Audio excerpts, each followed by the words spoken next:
তো দেখো আমি যে অ্যাক্টিভ থাকবো, কোথা থেকে অ্যাক্টিভ থাকবো বলো? এই তো এখন রোদ উঠে গেছে, বেশ রোদ উঠে গেছে, ঠিক আছে, ব্যাপক রোদ। তো এই যে যেহেতু গোবরগুলোকে দিয়েছিলাম, এগুলোকে কিন্তু গোল করে করে করে করে দিতে হয়। দিয়ে এবারে যেহেতু বর্ষাকাল তো তাড়াতাড়ি শুকনো হয় না, তো সেজন্য এগুলোকে এইভাবে মেলে দিতে হয়। তো কি বলবো, ওই যে বলে কপালে দুঃখ যদি লেখা থাকে তোমার, যেভাবে হোক তোমাকে তোমার খণ্ডাতে হবে। তো সেরকমই একটা ব্যাপার। তো যাই হোক, তো এগুলো সকালে দিয়েছি, এগুলো শুকনো হয়নি। হ্যাঁ, এটা একটু শুকনো হয়ে গেছে ঝরঝরা। তো এগুলোকে মেলে দিতে হবে, উল্টে দিতে হবে। তো আমি ওই সেই জন্য উল্টে দিচ্ছি, এখন রোদ উঠে গেছে।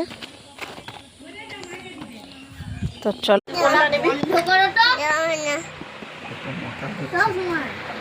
তারা বলে ঝোল খাবে না, তুমি আবার বলো মোটা করছো। মোটা করেছে কি এমন ঝোল ভালো লাগে ব্রয়লারের, আমি খুঁজে পাই না। একটু একটু মোটা মোটা দিলে একটু হোক তা যেন ভালো লাগে, ওই জন্য মোটা করছি বেকার।